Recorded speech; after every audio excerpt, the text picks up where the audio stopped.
submissive. That's how you gonna start the show. You're gonna start the show today. Sorry. That's okay. It's cool. That's just funny. It just That's hit me. fun. I know it did. So now when you go back, I'll explain it to you later. It's just a very interesting thing. Sorry, viewers. Oh, interesting. That's how you just want to go ahead and start the show. That is interesting. That's how we gonna start the show. What's going on, everybody? Welcome to another edition of Where I Come From, where the only requirement is to be where I come from. It is I, Mr. Tone Deaf, back in the building on this glorious, I don't know what day it is. I just know it's March. March 3rd. Okay, March. I don't know. Is it 3rd? Oh my God. March 3rd. As we get ready to kick off Women's History Month, I am joined today by a very dear friend of mine's. Now, if you have been rocking with TDR, even all the way back in the Sherman Phoenix era, y'all know that TDR went up and down in regards to a lot of things that we tried to do, a lot of advancements and growths and stuff like that. This young lady right here actually is a very pivotal point in regards to that, because she came through in the clutch for me on several occasions, which makes her probably one of the original business besties for me. No, for real, that's it's a thing. Aww. Business besties is a thing here. You've been gone for a while, so you ain't figured things out. But I am joined by Aisha Carr.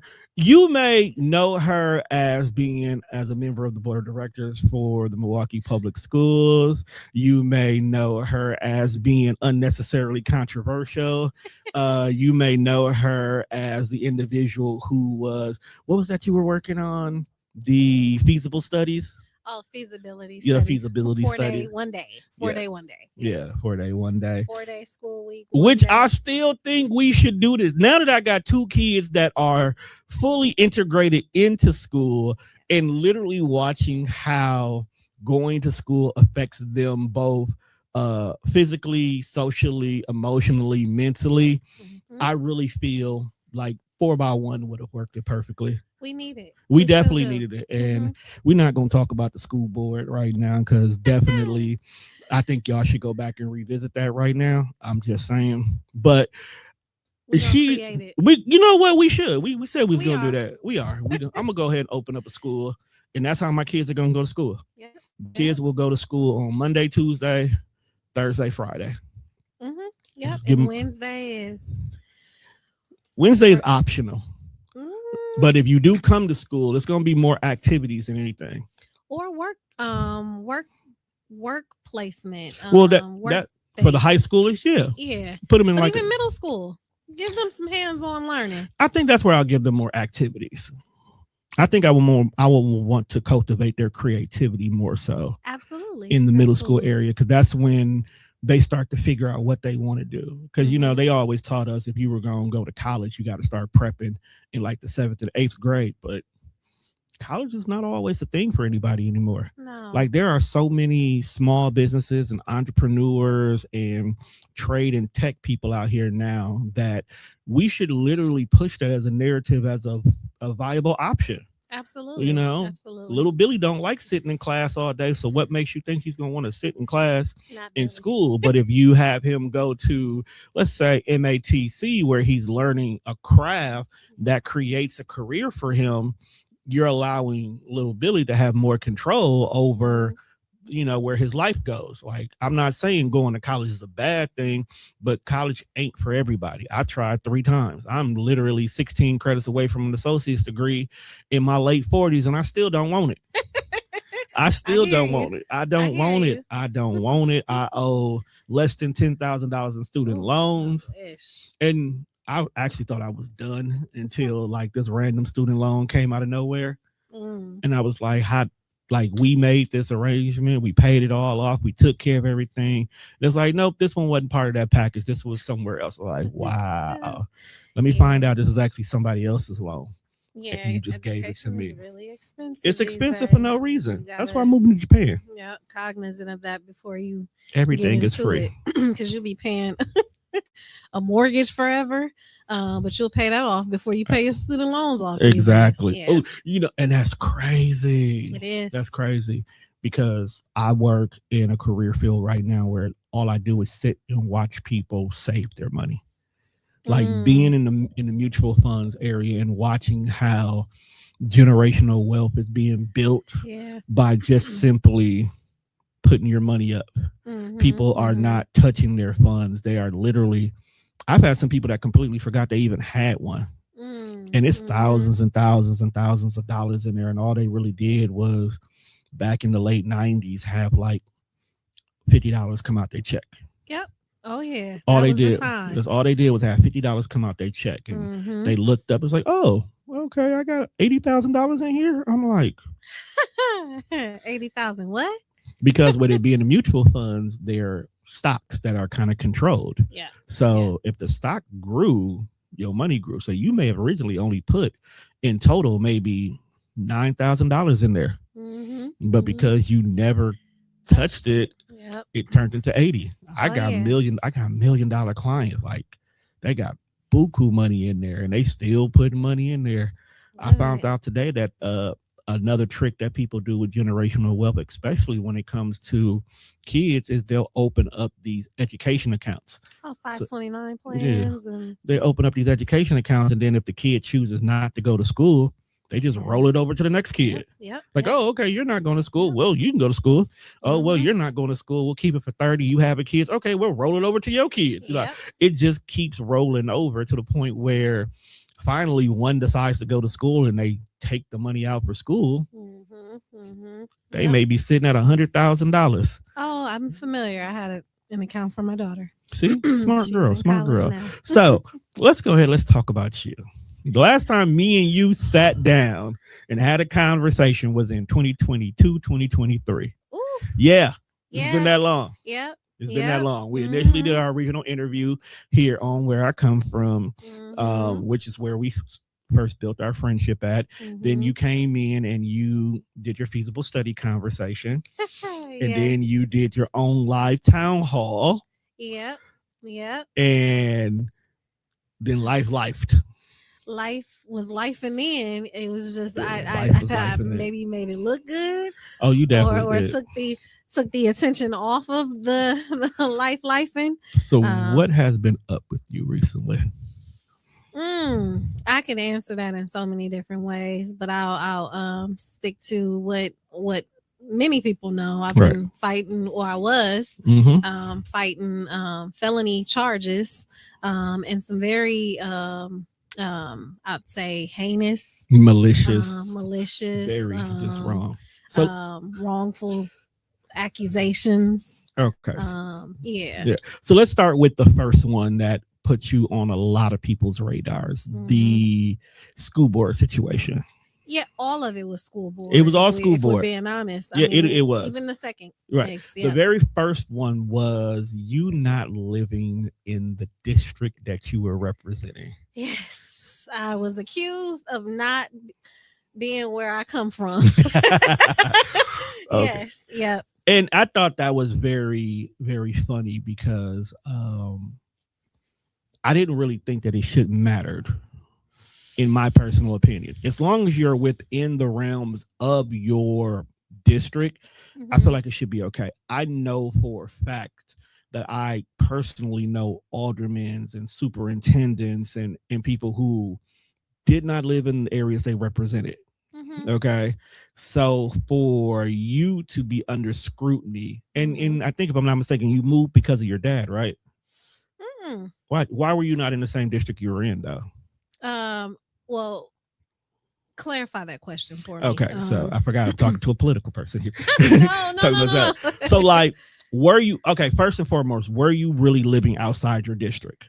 I was living outside of my district during my campaign. Okay. And there was a transitional period when I ran for office and when I was elected. Okay. And so there were newspaper articles about it because it's like, if you're going to win this election, what are you going to do in terms of residency? So that was out there. Right. It was not a secret that I was in District 5 versus the district that I was running for, which was District 4. So yes, that's correct. Okay. And you did eventually move into the district. I moved multiple times. Right. And here's the issue. One of the issues is this. So we're talking about a house, a home of mine that's on 2nd Street, right? And so if you're familiar with the lay of the land, I'll say, of course, you have 2nd Street going, was it north south? Right. And then you have the street names east west. So you have Locust, and then you have Hadley. Right. And so I'm in the middle of both of them. Okay. And so I'm say 2nd and Locust, right? Right. You go to the corner of 2nd and Hadley, and I go from District 5 to District 4. So it was a technicality that they were bullshitting you with. I mean, because basically, if you cross the street, you're in where you're supposed to be at. All it takes is the city to just decide that they want to rezone the very next day, and you could be exactly where you need to be at without even moving. Absolutely. And I find that crazy because the city is known for rezoning. Redistricting was a thing when I first ran. Right. And I know that for a fact because it was multiple times when I would be considered living in 53219, and then I wake up the next day. Oh, your new zip code now is 53210. Yeah. And all it was because you guys decided you wanted to rezone for tax purposes. Mm-hmm. So for them to bring that up against you, I feel like, first of all, that's petty as fuck. Okay, this is my show. I talk the way I want to on this show, people. I ain't gotta be politically correct. I'll be politically correct when I talk to the mayor. I'm not a politician anymore. I'll be politically correct when I talk to the mayor. Okay, but for now, this is my homie. This is my business bestie. Yeah. We gonna talk like we supposed to. That's bullshit. That was bullshit. And personally, I know it was just a way for the petty ass board, the old people, the old guards who didn't like the noise you were bringing to find an excuse to get rid of you.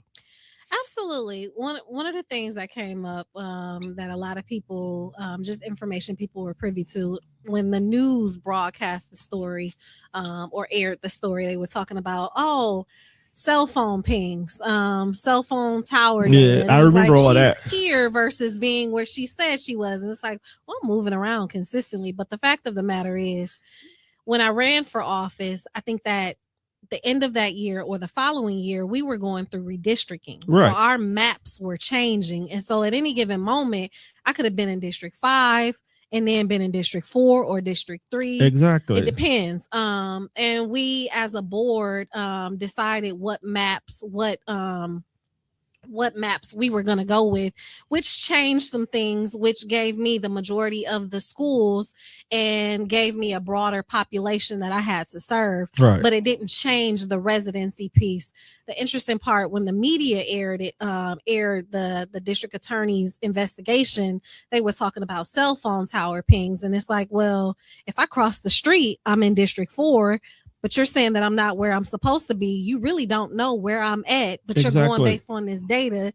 And so I was prepared to have my day in court. You could have been at your boyfriend's house. You could have been dating a neighbor. They don't know. I could have been at family house. You could have been at family house. Another residency in the district. I could have been in District 4, but you're looking at this address specifically versus that address that's on file, and you're saying I'm not where I'm supposed to be. Who are you to tell me where I'm supposed to be? The school system has been doing that for years, because that's the whole entire, your mom live over here, but your address is your auntie crib over there. So you technically can't go to the school. And it's like, but why? And I understand the legal aspect of it. If you are elected to represent a specific demographic in a certain area, that is where you need to yourself reside. I get it. But the reality is, to your point, you have a lot of elected officials for various reasons, right, who are not where they say they are. But here's the thing that bothered me about the whole situation. It's not like you wasn't still where you needed to be. Right. It would be different if 5 o'clock you clock out, you drive over to the south side, and that's it. You're done with what is going on in District 4. No, you were still in the trenches. And the crazy part, with you even being no more than going to the corner of your block, making the difference of whether or not you were in 4 or 5, you were still boots to the ground the minute you got up. You were still working with the districts, working with the schools, working with the teachers, working with the kids, you were still doing your job. Absolutely. Going above and beyond. Above and beyond. And that's the part, that's why I wanted my day in court. I wanted to fight that fight, because when you're in politics and you stay true to your campaign slogans and your campaign promises of being a chronic disruptor, you know that you're going to get some enemies. You know that you're going to rock the boat. And that's what we promised to be on the campaign trail. Right. Our campaign slogan was chronic disruptors of educational inequity. And I promised to educate my constituents. And it's like, if I can't get anything done on that board, I still got a job to do, because I work for the people. Exactly. So during your time frame of all of this, did you actually see any change? No. And hindsight being 2020, being out of the fight, the struggle now, I realized that my mistake in it was thinking that I could change MPS. I pity any fool who thinks that they can change that system. Some systems are designed to be and operate in the way that they do, and there's no changing it. And when people like myself or those long before me come and attempt to make changes, you are you're punished because of it. You're reprimanded. There's consequences, because it's a no-no to buck up against the system. It's a no-no to attempt to think that you can change this, let alone put in that work. Okay. And so, that was my mistake, thinking that I could change Milwaukee Public Schools, because the reality is it's not going to change. All right. It's not going to change. Now, since then, Milwaukee Public Schools on so many occasions have been under fire. Right after I stepped off the board, everything that I was saying. Everything. And that's why I'm bringing that up. That's why I started with that situation and bringing that up, because money went missing. Representatives, people who were being a stone wall, all of a sudden are now, the target of questions in regards to the school system. How did you feel that after you went through all of that and you being punished for being the black sheep of the school board and realizing your day in court is now coming now? How did you feel in that situation when you were seeing all that going on? I can answer that in many different ways. You answer as real as I know you are. I am. First thing, when I stepped down, I felt vindicated. Okay. Well, no, I felt humiliated, and I felt like I had failed the people that I made promises to, the people in the city of Milwaukee who were counting on me and so many others to be the change that was needed. And so I felt like a failure. But then when all of these things started to come out about financial mismanagement and alleged misappropriation of funds, it was just like I felt vindicated. And that feeling came because it was like, if nothing else, I did what I could to educate you all, to open your eyes to things. So even if I didn't get a policy passed or make significant changes to like the district, I knew that I left leaving people more educated than they were before I came in. And I was proud of that. Which made them start questioning things that were going on that led to all the other investigations that was born out of that. And it's still questions and it's still investigations. Like the fight isn't over. It's never going to be over. We just basically going to have to burn the whole school system down and start over. Create our own. We try. And that's why you have so many schools out here like Howard Fuller, Hope, a few other ones out there. Those are just the two big. College Prep, Carmen. Among American Peace Academy. Like there's so many amazing infrastructures, and our children need those options. Our families need those options. And that's one thing that I've kind of been indifferent in, and this is probably going to be one of the most controversial things I could ever say, but it's still true. I feel like one of the worst things that happened to the black community was the desegregation of the school systems. But you're not the only person that think or feel that. I feel like we needed to improve the resources for the Black community. But once we started integrating and started following the same curriculum as them, it gave them more control over what could be taught and can't be taught. Because the Black community, or I won't even say the Black community, the minority communities, the public school system, these things are, you are taught to regurgitate information. Okay. You are taught what they want you to know. Meanwhile, these other school systems are taught how to think. You know, that's why they're taught based off the SATs compared to the ACTs. And that's their measuring stick in regards to things. Your ACTs just how much of this information can you retain and say back to us in a short manner as a worker? How much of this worker job can you do on your own that I don't have to manage you? Meanwhile, these other schools are taught, how do you run a business? How do you manage a corporation? How do you put yourself in these legal positions where you can be at home and your business is running on your own by all the individuals that you've hired who just regurgitate information? And I feel like we're now kind of doing exactly that. We're resegregating the school systems back. Blacks are making their own school programs. Hmongs have their own school systems. No matter Hispanic community. Oh, and I tell you, living on the South Side, I did not know how many Spanish speaking orientated schools are out there. And I'm talking, they are huge populations of them. Huge, nice facilities, big facilities. I'm like, oh yeah, where did school come from? I was leaving work on Miller Park one day and made a left turn by mistake and found the whole school ducked off. And it's literally just nothing but Hispanic descent students. But the problem, I think now, while we're going to a model that some of our historical fighters of injustices, right, and whatnot, like I think Malcolm X. The problem with desegregation or segregation now is we're resource deprived and we're so far behind the mark. And so it's like what it's going to take for our children to catch up, to be globally competitive is going to require so many more resources. And we've been resource deprived and just robbed. And I call it poverty pimping. Right.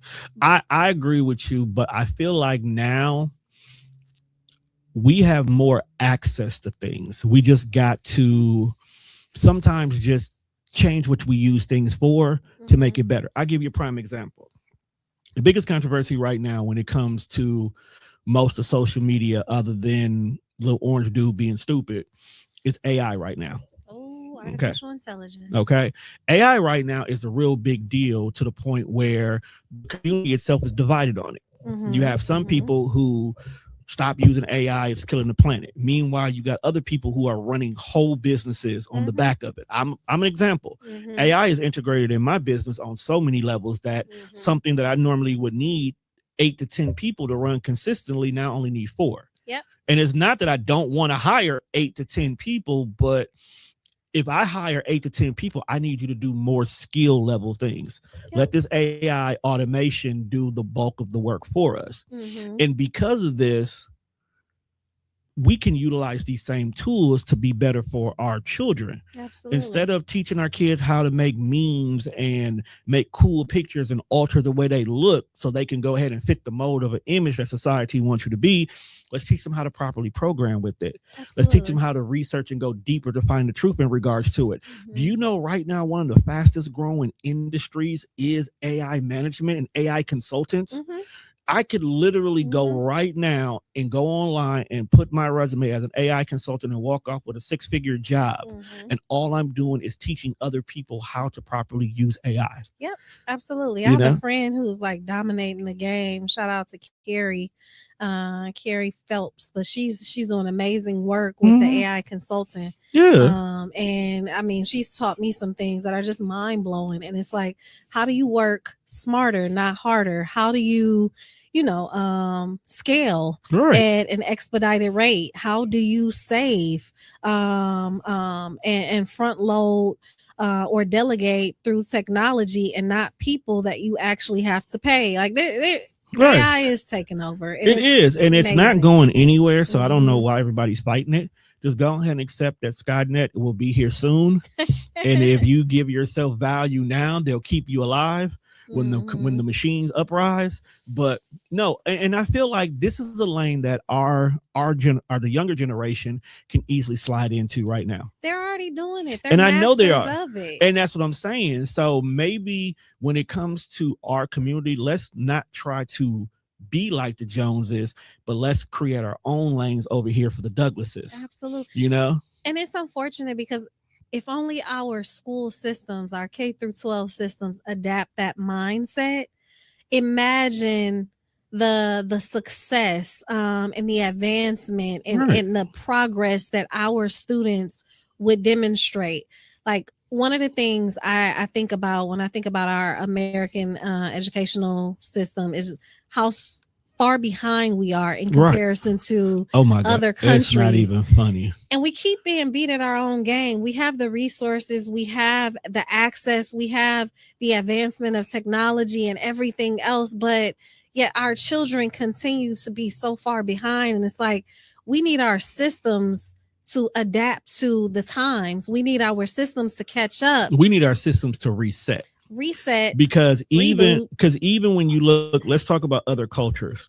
Even the cultures that are here in America with us, who are all individual, every other culture has two languages. Mm-hmm. Okay. They have their native language and then they Mm-hmm. have English. Yes, the Black community doesn't have an alternate language, but what's stopping us from learning that? And I mean, some people would argue against that and say we do have our own unique. We have our own unique language, but once you step out of our community, Yeah, our language is English. exactly. Mm-hmm. So I can go over by Japan and they'll speak English to me and they can understand me, but I can't understand them. Mm-hmm. So I'm a fish out of water. Yep. But every other culture can go every other place and they can talk their language and even talk English. So they can always be able to communicate, translate, and more importantly, still be able to create a networking. And I think to that point, just putting my educator hat on, like when we talk That's why you're here. English, language arts, and literacy skills, even reading, we should look more into like English as a second language curriculums, because individuals who come from other countries and migrate to the United States, they have to adapt to this culture and learn this language, and they do so, and then they thrive. And so it's like, what's in those curriculums, what's in that teaching that we're missing the mark on, because they come from other countries and have to adapt to a new way of life, a new culture that includes a new language, Right. and have to be immersed into that in order to thrive. And we have individuals that are natural born citizens here who have not grasped the concepts. I will say this because both my girls went to Spanish immersion. I remember. Okay. One thrived. The other one sunk like a rock. No child, no two children are the same. No and child. I get that. And I Tiana, which is my youngest, I always use her as the perfect case study. Okay. No, for real. When I talk to educators, when I talk to therapists, when I talk to my coaching community, I always say Tiana is the perfect case study. Number one, she started school during the pandemic. See? God bless her. You see what I'm saying? So right there off top, everybody, we never thought about the ones who started in the pandemic. We only focused on the ones that were graduating in the pandemic. So when you sit back and you look at kindergarten, which is your most important time, because that's when you're learning motor skills, social skills. Absolutely. You're learning those bare cores, your early learning things. You have to learn it through a computer. Yeah. You have to sit on a Zoom call with how many other kids who are in the exact same space that you're in and experience education for the very first time that way. Number two, she got to see her sister experience Head Start. Okay. So her sister, for about maybe 2 years, 3 years, experienced school in a positive light. She started Head Start at Sherman Multicultural. Okay. So she was already put it in what could proverbially be known as a gifted program. Yeah. All right. Tiana had the high expectations. Oh, I'm going to be in this program too, because the leader of the program at the time loved Lily, loved Tiana, loved our family as a whole. But Tiana has a caveat issue that I feel like MPS needs to throw away as well too. Tiana doesn't turn 6 until November. Oh, that part. Yes. Okay. Yeah. So because she doesn't turn the right age until the middle of the school year, she couldn't start. So initially they were going to loophole her and kind of like let her start. But the director at the time got removed from her position, something similar to what happened to you. Okay. And the new person said, nah, you got to wait. We'll get you in the spring because you're our poster family. So we'll get you in there in the spring. Tiana was cool with that. She was like, okay, I get to hang out with Granny a little bit longer, because she used to stay home with my moms. Used to hang out with Granny a little bit longer. But when the spring come around, it's my turn. Yeah. Spring came and went. Didn't. Now you got to wait till next year. Came around. I don't know what happened to the program at the time, but they had paused enrollment. Oh. Yeah. So what year was this? This was 2021. 21. It was pre-pandemic for sure. Okay. It was definitely. So it may have been 19. Yeah, I was just so it was 19. Been 2019. It was 19. It was 19. It was pre-pandemic. So it was before you got in there. Yep. They had paused. They had paused the program. So once again, Tiana had to sit out. Now we still, taught her whole thing, but her experience for school started to sour a little bit. Yeah. All right. So when Lily finished up, she stayed at Sherman for first grade, getting ready to get into the second grade. She got accepted into Spanish immersion. Okay. Got some strings pulled. One of her teachers from Head Start was like, my kid's over here. I'm going to get you in too. Yeah. Lily went over there. Yeah. So Lily, excited, learning Spanish, flourishing. Now it's time for Tiana to start school. Tiana thinks she's going to Sherman. Okay. She wanted to go where the blacks were. She wanted to go where her people were. Okay. She was excited. She wanted to be in this gym. She wanted to be on this stage. She wanted to be at this school. Because Lily was in Spanish immersion, Tiana automatically got accepted into Spanish immersion. Yeah, absolutely. Not quite. Then the pandemic hit. Now, because it was a Zoom call, my child is a very audio person. She takes things literally that are said to her. If you say at 4:30, I will be home and we are going to go do this. If I am not walking in that door at 4:25 and we're walking out the door at 4:30, my child's whole life has stopped. And it will not move until what we said we were going to do, we're going to do. She likes structure. Very much like structure. She got order. She got order. Okay. Even in the morning. Her mom cannot handle her in the morning. Only I could. All right. Okay. But because it's a Zoom call, she has to hear the teacher. Unfortunately, Spanish immersion speaks Spanish first, talk English second. Yeah. Because you're talking to a group of individuals who already understand Spanish. And that's the mission of the school. Exactly. So English is really a second language, even though they take in a lot of English speaking kids and help them integrate into the Spanish culture. Similar to French immersion. Exactly. Or Italian immersion. But they speak to the Spanish community first. Lily catches on with no problem. Lily blew it out the water. The only problem was Lily didn't know how to shut up. She get that from her dad. So that's cool. That's why. Get it from me from a distance. That's from her dad. That's why I own a whole network that requires you to talk. It works. Okay. But Tiana, I didn't understand what you said. What? Nope, I'm done. I don't want to hear it. Tiana literally would not participate in kindergarten. Like literally shut down the whole kindergarten. So through the pandemic, I think like towards the end of the second semester, they let the kids come into class. At this point in time, Everybody is strangers. This environment is strange. She don't want to be here. I said, Tiana, let's just make it through. You only got 2 years. At least go in here, have some fun, enjoy kindergarten, do what you can to make this work. She rode out those 2 months, didn't like it, came back the next year. Now, here's a full school experience. You get the walking in, the red carpet, the hey, we're happy to have you, get all of that. They talk Spanish first, English second. Completely shut down. Didn't want to do it. When I tell you first grade was a fight with her mom just to get her in the building sometimes, because she was very adamant about structure to begin with. So if you happen to come to school after that bell rang, she didn't want to be in there. And it was an unfamiliar territory. Yeah, she didn't like it. She did not like it. She did not like it. And I think the other part too, we at that time, you're also teaching little ones, babies, who are not fully developed cognitively and physically, how to socialize all over again.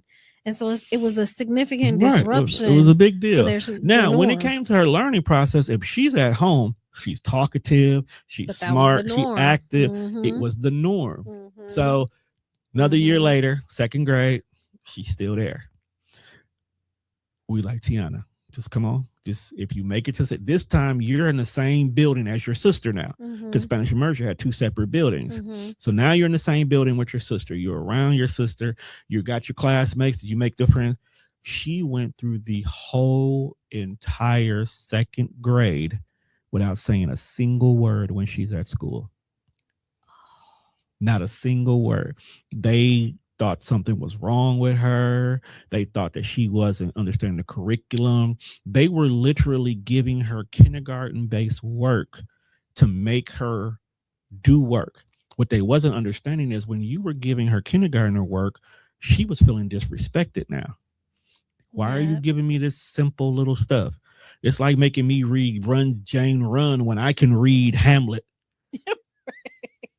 You know, and that's how she was feeling. So, and when we sat down and literally would have a conversation with her, it was like, I just don't like the Spanish part.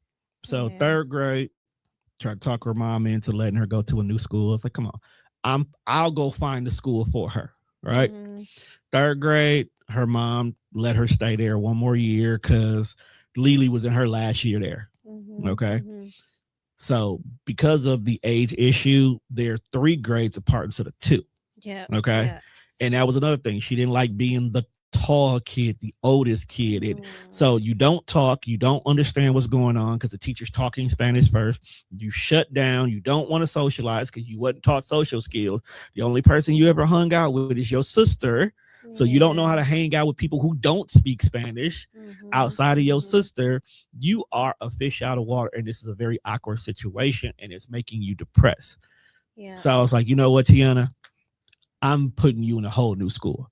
So I went and I found the most jubilant, active, English only speaking school. She ended up going to no. We still stayed on the south side. It's Fairview. Fairview. Phenomenal school. Phenomenal school. I love the school. I did all my work on that school. I even sat down and buddied up with the principal. Like we tight like this. So she's in, she's good.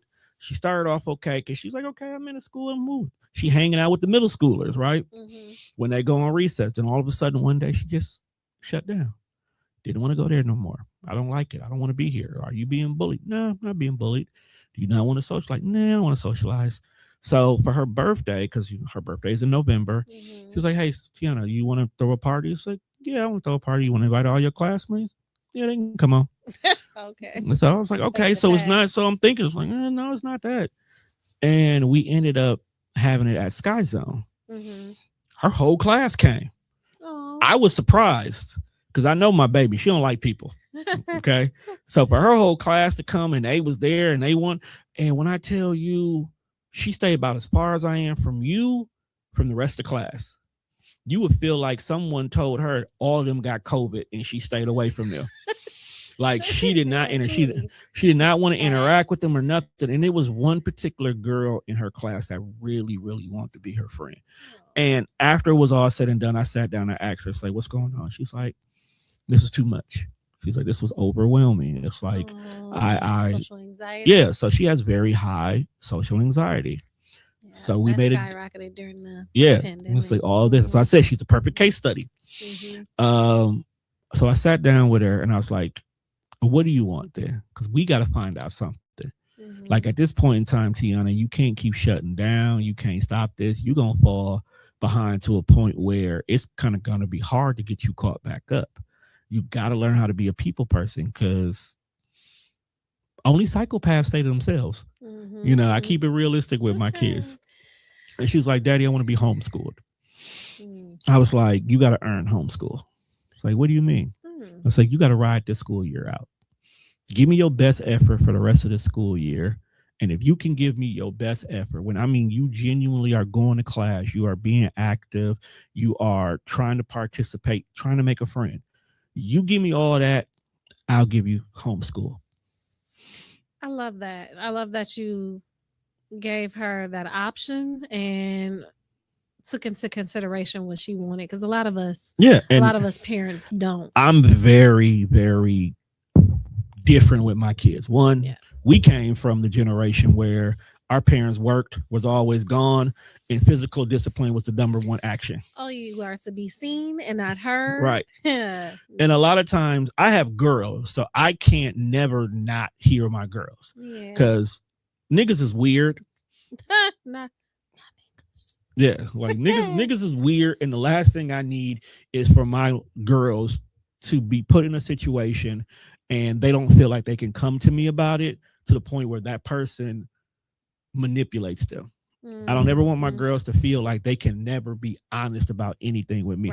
I don't even care if it's something you did wrong. Like if it's your fault, you should still be okay with coming to tell me, okay, Daddy, so I took this, but when I took this situation happened. It's like, all right, we'll talk about that later, because you shouldn't have did that. What happened? Who it was, where it was, what was this? Keeping that open line of communication. So I'm still good. I'm not mad at you, but we're going to talk about that later. Because there's a reason why you did that, and this is the outcome for it. And I talk to them like adults. I don't chastise them. I don't get angry with them or anything like that. I genuinely sit down and I talk to them like actual little human beings. And Tiana is always the funniest one about it. So when she was younger and she used to fall on the floor and just throw these temper tantrums, when we grew up, our parents would have put belt to ass. Oh, yeah, we wouldn't have had a chance. We wouldn't have a chance to throw temper tantrum. Now, she'll throw a temper tantrum at home, and I'll sit there and I'll look at her like, you done? And literally, she'll look at me like, no. All right, go ahead and get that out your system. And I'll go back and do whatever I'm doing. I'm not giving, I told you can't do this, so you throwing a temper tantrum is not going to get that to you. And I ask her, give her about 5 more minutes. She'll sit there. She'll be mad and upset and just, are you done? Yeah. So what you mad for? I really want that. Why? I don't know. You don't need it. You just want it because you want it. Yeah, but why can't I have it? Because you could get something else with that instead. Like what? Well, you did want this over there. Guess what? If you take that and put it towards that, you can have that instead. I can. Like, yeah. So do you still want this? No, I don't want it now. So you just did all that for nothing. And then she don't do it no more. She don't throw temper tantrums no more. Now she just expresses herself. She just tells me. She just talks. And she ended up getting homeschooling. She won. Because she did what I asked her to do, and I think that was the biggest thing. I just wanted her to try it. I just wanted you to try to socialize. She ended up making a couple of friends. She just refused to call them. Look, she told me, Daddy, you didn't say I had to keep in contact with them. You just said I had to make friends. I was like, you know what? You're right. All right, so let's find out what this homeschooling program like. But unfortunately, that experiment didn't go well. Mostly because me and her mom's schedule could not coincide to be homeschooling is a beast. It's a beast. Now her mom changed up her schedule now, so this second semester we may have a better opportunity with her. But the first semester, my baby slept all day. She did work whenever she wanted to. she told her granny she had stuff done, but granny don't know what's going on that computer. So granny wasn't checking. So granny wasn't checking. Okay. I mean, Tiana is playing games on her phone and playing games on the computer. So granny thought she was working the whole time. All of a sudden it's the end of the semester and you got like 5 papers, 3 reports, 17 exams you got to do. And we don't find out about this until 4 hours before the semester is over. So you don't get a failing grade. But it's different now. But I always say my baby's my test subject. And I think to your point, that's why students need options, parents and students, because what works for one child doesn't necessarily work for the other. And so having options, whether it be a gifted and talented school versus a Montessori school or a traditional school versus a homeschool, and like our children need those options in order to maximize their fullest potential. And that's why I like the fact that we do have so many non-MPS schools in the city of Milwaukee. When I was younger, I used to be like, why are there so many schools? There ain't those many damn kids in this city for us to have these many different schools. But as I got older and I looked at it, like, you need that. Not just because of my kids, but you need that. Because Lily literally fought me to go to Spanish, to go to MSL. Like, I was going to put her in Fairview too. Like, okay, both of y'all could be right here. It's right down the street. Y'all both was like, Daddy, I really want to go to MSL. I was like, why do you want to go to MSL? My child rolled in the blackboard, gave me a whole PowerPoint presentation and explained to me how she can succeed if she went to MSL. I was just going to add to that, though. There was a point where MPS had those different types of schools, focus on. We grew up in that. I always tell everybody that we grew up in an era where, even though somebody can say they went to this school, they walked out with something that was unique to their learning experience. Yep. Like, we grew up in, like, no matter what, Riverside and King will always be put on a pedestal above every other school. But if you went to North Division, you walked out with a medical knowledge that nobody else had. Or you went to Washington and you had a tech. You had a computer basis, so you were prepared. You went to Juneau, where your financial skills were above and beyond anything that anybody else taught. Yep. You was on par with some of the suburban schools when it came to what you knew mathematically. Every school had a solid core specialty that made that school have something unique about you. Because I remember I lived 3 blocks away from North Division. I did not want to go to North Division because of what they made North Division seem like. But then when I started and I walked in, because I went to a private school prior to before I started high school. Fun fact, a lot of people don't know that. I went to a private school. I was bougie in a bitch. But when I went to North, I say within maybe 3 months, all that bouginess went out the door. And it was they humbled. They got you together. No, it wasn't even that. No, it wasn't that. It was crazy. No, they didn't humble me. No. What made it go out the door was I actually now were interacting with my neighborhood. And that was the biggest thing. My mom kept me sheltered from my neighborhood, which is why I ended up going to private schools and go to different learning. Yes, I still went to a couple of the schools. I went to Lee School, which was literally on the corner. I could literally stand on my front porch and you can watch me walk in the door. That's how close I was to that school. I went to Robert Fulton Middle School, aka Malcolm X, aka African American Immersion, aka Rufus King Intermediate School, whatever the hell it wants to be, depending on what year you went there. I was there. I was only there for like a brief moment in time because unfortunately there was a little violence that went outside, and my mom was like, "Nope, bring your ass. We going back to this private school." And I finished up my middle school years there, but I got in there and I experienced my neighborhood. Yeah. I experienced blackness, and I experienced the medical side of things, something that I wouldn't have gotten anywhere else. Same thing with me. So, like, I went to Ronald E. McNair School of Science, Space, and Aviation that later turned into, I think, Milwaukee Excellence at one point was there, and I don't know what other schools. Is that school down the street from Channel 12? I don't think so. No. This was off of Hampton, off of like maybe 24th and Hampton. I think that's Fairmount, maybe. But it was a school. It was our community school. Whatchamacallit got it now? I don't think anybody has it. Isn't that where college prep is now? No, Milwaukee Excellence used to be there, or it was Milwaukee Excellence. Yep, yeah, they're not there anymore. Obviously, they merged with Howard Fuller Collegiate Academy. But to your point, that was a school that focused on science, space, and aviation. That was right around the corner from my house when I lived in North Lawn. Yes, right outside of North Lawn. Right around, now I know what it is. I always wonder what the hell was in there. And then I went to Audubon because they whatever, don't hate. It was the best experience. And my teachers were blackety black. Excellent. No, I always say that because Audubon was one of them schools where you heard somebody went there, but you never knew where it was. And I chose Audubon, one, because at the time my dad gave me the option to choose. Right. Or he gave me the option to choose. Most of my elementary school buddies were going to Jackie Robinson or Sarah Scott or Burroughs. And I'm like, what's the longest ride away from home? But then they had the activities that I loved. Right. And so I went to Audubon. So it was a commute from the north side to the south side. But it was a very unique experience. And again, I had some of the best educators. Yeah. And then I chose Washington. Because at the time, Washington was one of the leading schools in sports. We were dominating certain sports.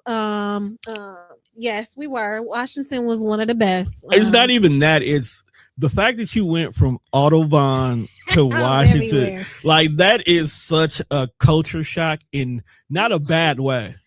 It was, and it wasn't. It was because when you're on the south side, you're heavily immersed in Hispanic. Right, culture. It's a very multicultural area over there because you can be heavy in Hispanic community. You could see poor white. You could see Alvernal right there. Yeah, you got all that. Yeah. You all of those dynamics, and then to go to Washington.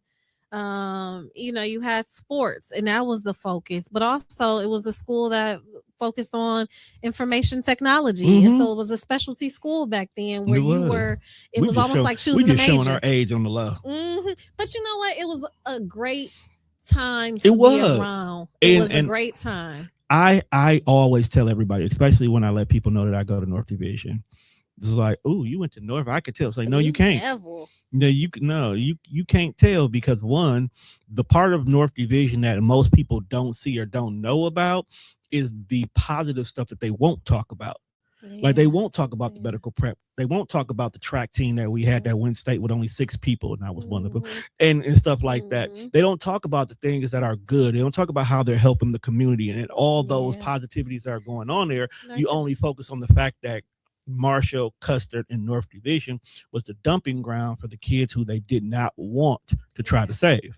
And it's unfortunately still that to this day. North Division was one of my favorite schools. Like, that was one of the schools that I wanted to be a part of the transformation in honor of those that came before me. Like, my grandmother had 13 children. Oh my. And of her 13 children, the majority of them went to and graduated from North Division. Exactly. And so it was just like, it was a part of my family's legacy. And there's so many great people, Black people that came out of North Division. It was just like a time to be alive and a time to experience what it was like to be a Blue Devil. And so representing District 4, that was the school. It was just like, if I don't do nothing else, you got to get North together. North Division. North was very hard to get together because people didn't want to give North a chance. Yeah. Even when I was there, it was not looked upon as being good because I think our graduating class at that time was 35 total students. 35. Oh my God. Yeah. That sounds about right today. And that's maybe a little bit more. And the crazy part about it was that was actually considered a good number at that time. And a school that big. Exactly. That blows my mind. Like, it was, I think we were one of the first schools that started integrating a middle school or other schools into the building, with the exception of those specialty situations like y'all Lady Pitts at Custard and when they first started breaking up, what was it, Pleasant View, where it was like the special needs school at first.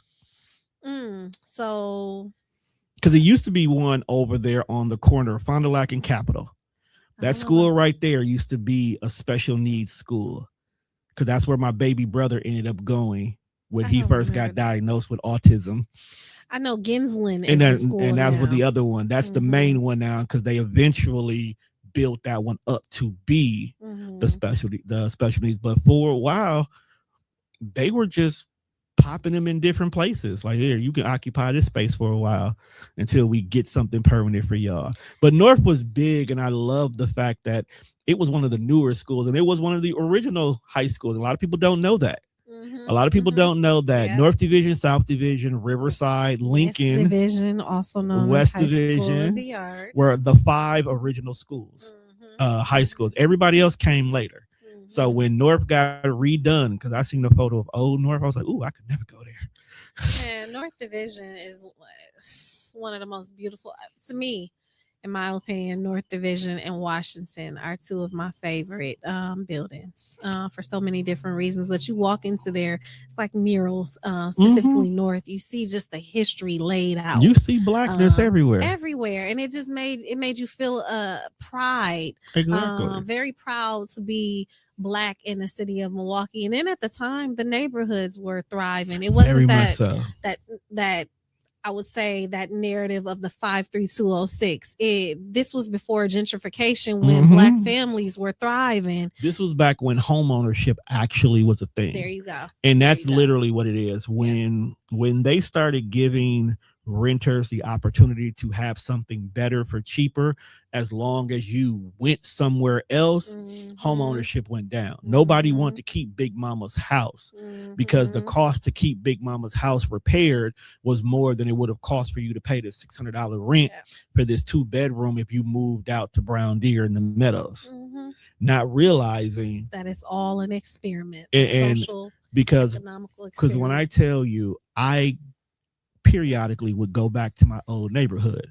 So that little strip of 10th Street from North Division all the way to North Avenue, I can barely find anything that recognizes my history. When I look at my block, only one house on my block still exists from when I used to live over there.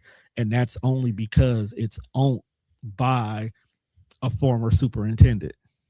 And it's crazy. So I grew up in Hillside. I'm sorry to hear at that. the time. Nope, don't hate. It was. I was North. I was Latin Park. So I don't want to fight you on your podcast. Like, fam, I will LP for life, baby girl. No, don't go there.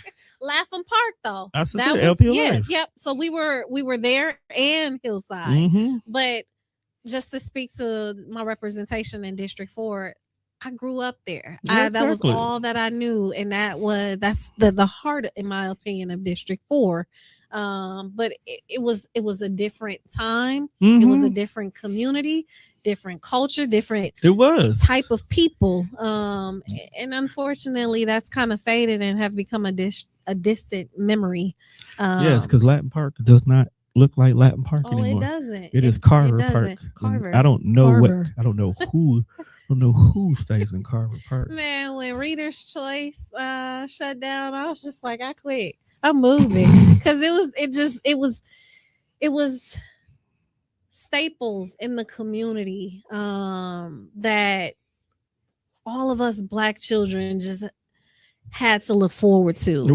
It was oh my God, I don't even have the words. Things are so different these days. And it's unfortunately this city can't get back to that without doing a complete reset, which is funny because that's actually one of the things that when I sit down with the mayor later this month, that's going to be part of our conversation in regards to like the school system and the improvement. And it's a million, because he has this 1 million residents initiative that he's trying to implement. So how are we going to make that happen when we got whole blocks that only got 3 houses on it? Yeah. But that's a whole nother conversation here. And I don't want to keep you too much longer because I miss you. And as you can see, we got a lot to talk. We gonna do this more often. Right. We got more to talk about. We got more things, but I'm glad to have you back on the show. TDR missed you. And thank you for having me. But we will talk more. But how can people find you? I don't want to be found. Okay, so what she said is she don't want to be found, and that's a beautiful thing. Okay. Let me say this. I went through almost 2 years of I feel like life support. Okay. And it was just the complete disruption to everything that was normal to me. And so to now, and I want people to know this too. Okay. Just because the criminal part of the case is over, Right. the case is still going. Of course. Now it's my time to fight back against false allegations, and we're going false to talk about that. all of that. And so I say all of that to say I needed that time outside of the limelight. I needed that time to focus on myself. I have a daughter that's a freshman at Alabama State. Shout out to my baby girl, my little homie. But now that I'm out of that part, right, I have to gear up for this next fight. And then the fight after that, while also still being invested and concerned about the state of education in the city of Milwaukee. So I say all of that to say, I like being low. Politics was not really for me. You haven't had an opportunity to be low in so long. Yeah, and here's the thing. People think I wanted to be a politician. I didn't. No. I felt like that was my calling. I felt like God chose me to do it. I knew that I was going to be courageous enough to tell the truth. And I knew that there were going to be consequences. Right. And so it's like, what's a warrior without stripes? But the warrior got to rest. And so I'm in a phase now where it's like, how do I rebuild, rebrand, heal? So all jokes aside, like I'm trying to focus on maintaining my sanity and redefining myself and everything else. I don't want to be found. And you know what? There's nothing wrong with that. The one thing, like you said, a warrior needs to have time to rest too. After every war, they don't go right back out to the next fight. No, they go home, they heal their wounds, they hang out with their family, they go eat a good meal, and then they contemplate whether or not they're gonna go back to the next fight or they're gonna wait for the one hour. Come back, like I'm still fighting. Right, you got your whole other situation. We're gonna come back and we're gonna talk about that because I want to focus solely silently on these days. Yeah, well, I want to focus on that as holistically because, like I said, you have a whole nother situation that happened after all of that, but we got to talking about our childhood and education system. Like you know what? Let's stop there. Okay. Yeah. But we're gonna talk about that later. But you do need your time. You do need your break. You do need to step away from everything to figure out what you want to do because now you're not on the defense. You're now on the offense. Oh yeah. And now with you being on the offense this time around, your attack may look a little bit different. Your approach may look at it. It has to. You know, you don't have to worry about what they can throw on you. No, it's all about what you can do. Now you got to protect yourself. Yeah. And I feel like this is a situation you could definitely win. Oh, I feel like it's God's will this time around because I'm practicing more obedience, and through that, like, there's nothing I can't do through Christ that strengthens me. And so this is that phase where it's obedience, it's moving in silence, it's still fighting, but fighting in a different way. So another conversation. It is another conversation. We will have that conversation. So we'll probably have it again before this month is over with. Let's go. Because yeah, you're my homie. And we definitely got to talk about that stuff. So with that being said, people, make sure you check us out on all streaming platforms. That's Spreaker, Spotify, iHeartRadio, or wherever else you listen to your podcast at. Make sure you also check us out on YouTube. I have 2 YouTube channels. Of course, where I come from has its own YouTube channel where all my past episodes, you may even be able to find the one that me and her did the very first time is on there. But also there's TDR. TDR Network has its own YouTube channel. We are actually actively working towards to get to 1,000 subscribers. I really haven't been caring too much about the YouTube channel, but now people are telling me I really need to build it up. So if you are watching this video, go to TDR Network 414. I forgot to change the name.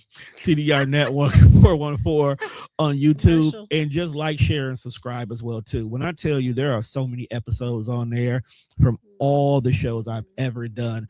Old shows, new shows, current lives going on. It's probably a live on that episode, on that podcast right now on that channel. Go there, check it out, support, leave comments because it's a lot of deep conversations. There's some even deeper than this. Go back and find you know what? If you go back and you find the episode that she was on, I'll give you $10.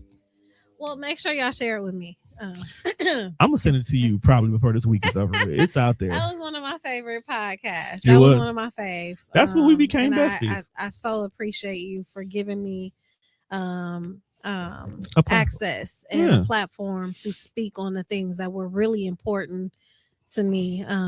It's more than I could ever ask. So thank you. That's what TDR is here for, is to give the voice to the voiceless. Absolutely. But with that being said, people, we are about to get out of here because your boy is hungry. All right, so peace.